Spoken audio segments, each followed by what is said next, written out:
한국형 루시법, 선의로만 생명을 지킬 수 없다. 의도보다 작동하는 제도가 중요. 6위, 안락사, 지하화로 이어질 위험커. 한국형 루시법이 2년 만에 다시 논의되고 있다. 영국의 루시법을 모델로 삼아 반려동물의 상업적 번식과 유통을 제한하고 이른바 퍼피미를 근절하겠다는 취지다. 생명보호라는 방향성 자체를 문제 삼을 이유는 없다. 그러나 정책은 선언이 아니라 작동 방식과 결과로 평가받아야 한다. 지금의 한국형 루시법 논의는 이 기본 원칙 앞에서 한 가지 질문을 피하기 어렵다. 이 법은 과연 현장을 이해하고 있는가? 루시법은 2020년 영국에서 시행된 제도로 펫숍이 제3자 번식업자를 통해 들여온 반려동물을 판매하지 못하도록 금지한 것이 핵심이다. 대규모 퍼피미를 차단하고 무책임한 상업 번식을 억제하기 위한 장치였다. 한국에서도 이를 참고해 펫숍 생체 판매 제한, 번식업 등록 요건 강화, 사육 마리수와 번식 횟수 제한, 이력제 강화 같은 제도들이 논의되고 있다. 문제는 제도의 방향이 아니라 이 제도들이 한국 사회의 행정 역량과 시장 구조를 충분히 고려한 설계인지다. 근절이 아니라 지하화로 흐를 위험. 허가 농장은 대안 없는 일방적인 규제와 노령화 속에 농장 감소와 번식 가능한 개체 수가 줄어들고 있다. 가장 먼저 우려되는 지점은 번식장의 지하화다. 단속과 관리 인프라 없이 규제만 강화하면 번식은 멈추지 않고 형태만 바뀐다. 이미 개인 간 온라인 분양, SNS 메신저 거래, 무등록 가정 번식은 빠르게 확산되고 있다. 이 영역은 물리적 공간이 없고 계정과 플랫폼을 옮기면 추적이 거의 불가능하다. 그렇지만 개인 거래 사이트 폐쇄로 큰 효과를 가져올 수 있다. 그럼에도 실제 단속은 극히 제한적이다. 영국의 루시법이 일정 부분 작동할 수 있었던 배경에는 강력한 지방정부 단속 체계와 촘촘한 이력 추적 행정이 있었다. 판매 금지 조항만 존재했던 것이 아니라 이를 집행할 수 있는 행정 역량이 함께 구축돼 있었던 것이다. 반면 한국은 규제의 속도에 비해 집행 인프라는 현저히 부족하다. 이런 상황에서의 규제 강화는 문제를 해결하기보다 문제를 음지화 지하화로 만들 가능성이 크다. 보호소와 구조 현장으로 전가되는 비용. 두 번째 문제는 규제의 비용이 보호소와 민간 구조 현장으로 전가된다는 점이다. 펫숍 판매를 막는다고 해서 번식이 즉시 중단되는 것은 아니다. 분양 통로가 막히면 분양되지 못한 개체는 유기로 이어지고 그 부담은 고스란히 보호소와 구조단체가 떠안게 된다. 법은 공익을 말하지만 실제 비용과 노동, 감정적 소모는 현장에 남는다. 국가 책임이 명확히 설계되지 않은 상태에서 보호소와 민간 단체의 헌신에 기대는 구조는 지속 가능하지 않다. 이는 생명보호 정책이라기보다 책임을 외주화한 제도에 가깝다. 브리더화라는 구호와 설계의 부재. 한국형 루시법 논의의 핵심 구상 중 하나는 번식의 브리더화다. 허가 농장을 대량 생산 구조가 아닌 소규모 책임 생산자 중심 구조로 전환하겠다는 것이다. 방향만 놓고 보면 반대할 이유는 없다.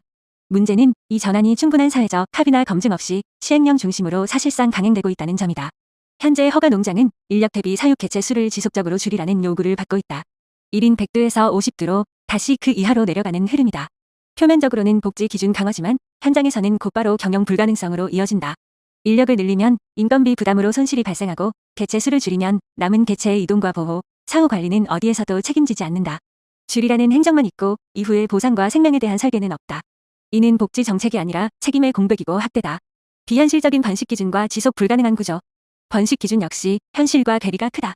논의안에는 번식 연령을 1살부터 5살까지로 설정하고 번식간 휴지기를 두도록 하는 내용이 포함돼 있다. 그러나 견종별 번식 주기와 생애 주기별 번식 정년기와 휴지기가 구체적으로 명시돼 있지 않다. 1살은 결코 번식에 적합한 나이가 아니다. 혈통서로 관리되는 품종견에서는 조기 번식이라고 표기된다. 혈통 관리와 개체 건강을 중시하는 업계와 수의학계에서는 조기 번식이 건강, 유전, 정서 측면에서 부정적이라는데 이미 공감대가 형성돼 있다. 더 큰 문제는 번식 이후의 구조다. 휴지기를 포함하면 현실적으로 가능한 출산 횟수는 2에서 3회에 불과하다. 이후 어미견은 번식에서 은퇴하지만 최소 10년 이상을 더 살아간다. 극히 제한된 분양 수익으로 10년 넘게 개체를 책임져야 하는 구조는 복지적으로도 경제적으로도 지속 가능하지 않다. 결국 합법 농장은 조용히 문을 닫게 된다. 꺼져있는 축, 펫숍이라는 유통의 현실. 이 지점에서 반드시 짚어야 할 축이 있다. 펫숍이다. 한국형 루시법 논의에서 펫숍은 대체로 퇴출 대상으로만 등장한다. 그러나 현실에서 펫숍은 번식과 소비를 연결하는 중간 유통 구조이자 규제 변화의 충격을 가장 먼저, 가장 직접적으로 받는 주체다. 현재 논의되는 구조에 따르면 펫숍은 생후 6개월 이상의 개체만 입양 분양할 수 있는 방향으로 설계되고 있다. 그러나 이 과정에는 치명적인 현실 결여가 있다. 6개월 된 강아지를 입양하려는 소비자는 거의 없다. 6개월이면 빠른 개는 첫 빨정기가 온다. 6개월 동안 키워야 하니 분양가는 오를 수밖에 없다. 사료, 의료, 관리 비용이 모두 포함되기 때문이다. 그렇다면 이 비용을 감당하면서까지 입양할 소비자가 과연 얼마나 될까? 현실은 3개월만 돼도 반값에도 입양 분양이 힘든 상황이다. 수요가 줄어드는 것은 불보듯 뻔하다. 더 중요한 질문은 이것이다. 펫숍은 그 6개월 동안 강아지를 어디에서 어떻게 키워야 하는가? 대부분의 펫숍은 장기 사육을 전제로 설계된 공간이 아니다. 보호소도 위탁센터도 아니다. 그럼에도 이에 대한 대안은 제시되지 않는다. 결과적으로 펫숍은 선택지 앞에 놓인다. 보상 없이 사라지거나 불법과 편법 사이를 오가는 유사 펫숍, 유사 보호소 형태로 전환되거나 실제로 이미 많은 펫숍이 체험 공간, 유기견 입양 카페, 유기견 분양 상담소 같은 이름으로 영업 형태를 바꾸고 있다. 형식은 바뀌었지만 기능은 유지되는 규제의 회피 지대다. 일부는 체인화되며 전국 단위로 확장되고 있다. 이는 규제가 성공해서가 아니라 설계 부재석에서 시장이 스스로 우회로를 만든 결과다. 규제 이후의 공백, 업종은 사라지고 위험은 남는다. 처음 루시법이 발의된 지 2년이 지났고 다시 재발의됐다. 그러나 그 사이 준비된 것은 많지 않다. 생산자에 대한 규제는 강화됐고 경매장과 폐업은 퇴출이라는 큰 구호로 정리됐다. 그러나 그 이후의 구조, 즉 사라진 업종 이후 남겨질 생명과 책임에 대한 설계는 없다. 생존권을 박탈한 뒤 그로 인해 발생하는 개체들을 어떻게 보호할 것인지에 대한 구체적인 대답도 없다. 이는 제도의 공백이자 정책 실패의 전조다. 왜곡된 책임 전가와 단순화된 서사, 이 과정에서 과잉 생산의 책임 역시 잘못 짚어지고 있다. 현재 시장의 과잉은 개인 불법 번식과 해외 수입 구조에서 주로 발생한다. 수입견의 경우 단순히 개체 수만의 문제가 아니다. 유행견이 생기면 즉시 수입 입양된다. 국내 허가 농장에서는 이 시기를 미리 알고 대비할 수 없다. 합법 농장이 줄어들수록 이 구조는 오히려 강화된다. 그럼에도 일부 동물권리단체와 언론은 연 3에서 5회 공장형 번식 같은 자극적 표현을 반복한다. 과학적으로 성립하기 어려운 주장임에도 정치권과 유명 인사를 통해 사실처럼 유통되며 연 10만 마리 유기견 품종견 과잉 번식이라는 단순한 프레임으로 굳어졌다. 현실은 다르다. 보호소 유기견의 80% 이상은 믹스견이다. 이는 허가 농장 문제가 아니라 방치된 마당개와 들개가 세대를 이어 번식한 결과다. 이미 많은 보호소는 유기견 보호소가 아니라 들개 보호소가 된 지 오래다. 소비자 책임 없는 규제의 한계. 마지막으로 간과되는 부분은 소비자다. 충동 구매의 원인은 가격 경쟁, 외모 중심 선택, SNS 트렌드에 있다.